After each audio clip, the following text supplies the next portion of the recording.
social media, you know, giving that advice to say, take it one day at a time, one step at a time, Hmm. you know, that's good. Yeah. So, shifting gears just a little bit, how does your belief system approach the concept of morality and ethics? It's a good question. That's a Moray Malak question. You could take that one first, or though. I think Zach got something brewing in over there. It's brewing, but it's like it's paradoxical because the first thing that came to me is like, oh man, I stand on the Torah and the principles of the Torah, and as a foundational, yes, Right. as a foundational, yes. But as I walk the walk and go through my experiences in life, it's certain things that have shifted in my paradigm of thinking. You know, as far as how do I accept people? You know what I mean? And it goes back to I think we talked about it last time, like my understanding of love. It's like, you know, they say do unto others as you would have them do unto you. I guess unless you're Right. wicked in mind, I don't know. But that's not. I can't sit here and tell you who's wicked. I could just discern that okay, that's probably not someone or some place that I want to be around, or things that I want to do. So I would say morality. It's a from a legalistic perspective. It's some structures laid down in the Bible or the scriptures, right? Right. But then there's things in the current times and the conditions that we live in that my experience has caused me to change the way I look at things. You know what I mean? I say it like this: the way God expresses through me, all human beings are human beings, and all should be treated as such, fairly, with love, with light and kindness. First and foremost, without judgment, and just look at them as a blank slate, like the divine dwells within that person. Now, when they start showing you something different, that's when you start using the spirit of discernment to say, listen, I probably need to stay away from this person because you could actually feel energies because everything is energy. You could feel the energy and you can feel the opposite of that love and the opposite of that light coming off of different persons, places, and things. You can feel it. It's just you have to learn how to discern you. So going back to it, we live in the United States of America and there's a lot of laws. And I know it sounds very cliche, but I move with the spirit. I move where the spirit takes me. Right. You know, I use the guidance that has been partitioned to me. And that may look a lot like a lot of people, and it may look very different to many other people. Right. So I don't know if that answered the question or if you want to ask some more specifics on that. I have one, but I'm going to let everybody answer Okay. first because I got a feeling you all are going to touch on the same thing. Okay. Run that question back. I'm sorry. All right. How does your belief system approach the concept of morality and ethics? Wow. I was like a don. I think mine's come from the Torah, or what they would call the Bible, 5 books, Moshe, or however they want to explain it. I understand that first, right? But in my journeys and in my walk, if if I understand that all things is the creator, where is the wrong at? That's what I have a question with.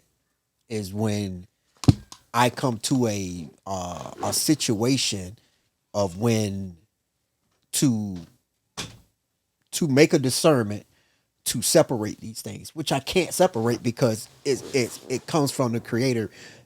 All beings are the expression of the creator. So when a person does something that's contrary to what I understand, I have to question certain things. The first thing I'm looking at is a lesson in it. Who's getting the lesson? Who's the lesson for? Is it for me to get this lesson? So when I look at certain things that certain people that may say, well, this that's bad, or that's not good. I have to look at it as being one with the creator or the will of the creator. And then there's some other things that I understand that sometimes you come here just to do those things, to experience it. And, in that's a deeper conversation that we probably will have to have, which probably we're going to have it sooner or later. But there are situations is when you decide to come here, a lot of people may not even think or understand that they decide to come here.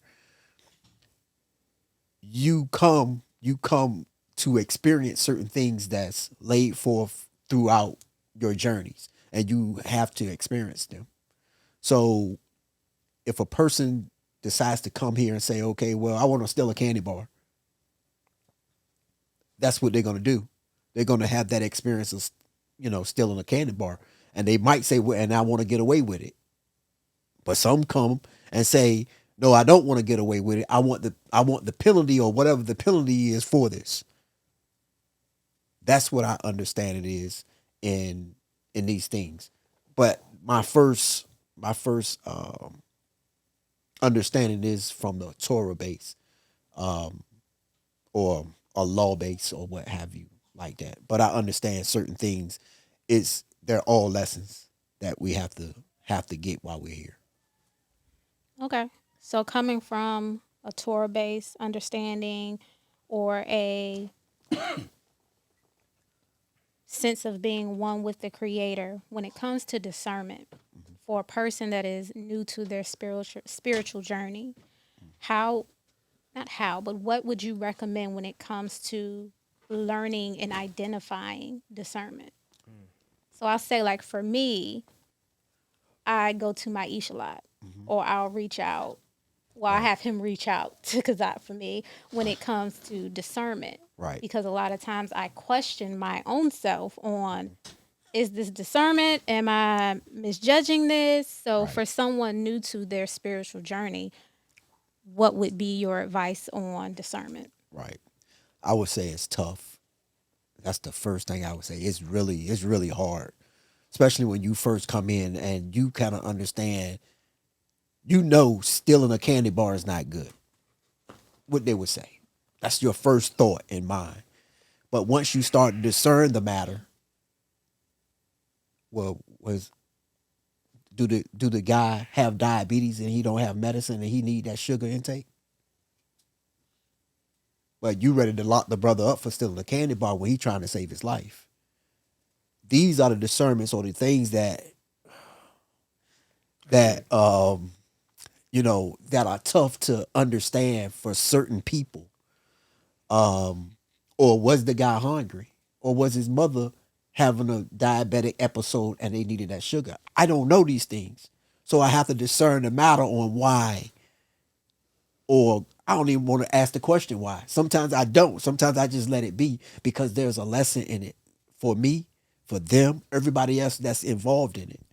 It comes down to a lesson and what we want to experience. That's how I would break it down. But I would say for somebody that's really just coming into that period, it's going to be tough for them because they have a perceived notion that that's wrong or that's bad when you didn't even look at the other part. His mother might have been dying from not having sugar, and he ran in the store, got the candy bar, and took it home without even paying for it.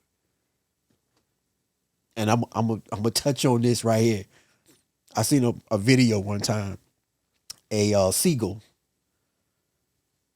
walked into the store, took a bag of chips, and walked out. Am I supposed to persecute this bird? Yeah, that's what he did. The seagull went in there just like a human being would go in there and take the bag of chips.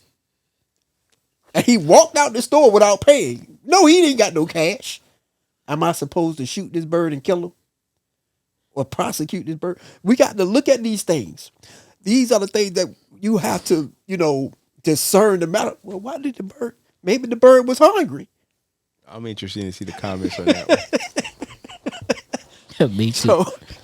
So, because I coming from a standpoint of being one with the Creator, what would be your advice to someone on this new spiritual journey, trying to decipher discernment? I don't give advice. I share perspective. Okay. But I got. What would be your perspective? I'm just translating the language. So I'm really saying like the same, but it's really advice is like people take it and do it, and then if it doesn't work for them, they'll say you it's your fault. I give perspective. My perspective is I'm still learning how to I'm still learning how to trust my discernment, because in the how I've come to learn the trusting of the discernment, it kind of contradicts what people tell you in the Torah, and it's going by your feelings. People's like, feelings, the facts, people are talking about feelings, we're talking about facts. And the reality is your feelings or your emotional state is actually, I don't want to say emotions, but your feeling, your body actually is your God-given ability to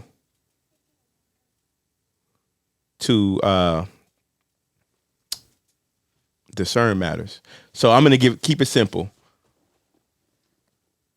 And this is if you know your baseline. Focus right here. Your heart. Everybody home, try this. Take a couple deep breaths and then just relax, right? And I don't know if you guys buy books, purchase some type of drink, candy, whatever, and hold it in your hand and just say, how do I feel about this object? You can do it with books, because I think everybody here likes books, but you could do whatever. And see how you feel about this thing in your hand. And you could do it, like I said, with any object. Just go around and hold it and just breathe in and relax, and then just see how you feel in your heart. Restriction and constriction, tightness, so some type of shift where you kind of like, no. Right. But if and try to breathe to that feeling, see if it still feels a little constricted and tight. If it feels, you breathe and it feels relaxed and open, it's like, okay, this one. Or you're weighing the matters. You're weighing two things. You're feeling. When things are aligned for you, you have a freeness about you. I can't speak for a murderer because I'm not a murderer or any kind of what we will all conclude is an act of violation of free will. I'm going to say it like that. I'm not going to say wrong. A violation of someone else's free will. Or just breaking some of the general laws that we have, stealing and so on and so forth. And I'm going to share something with y'all. When I was a young boy, I used to steal things, toys from the store, living in New York City.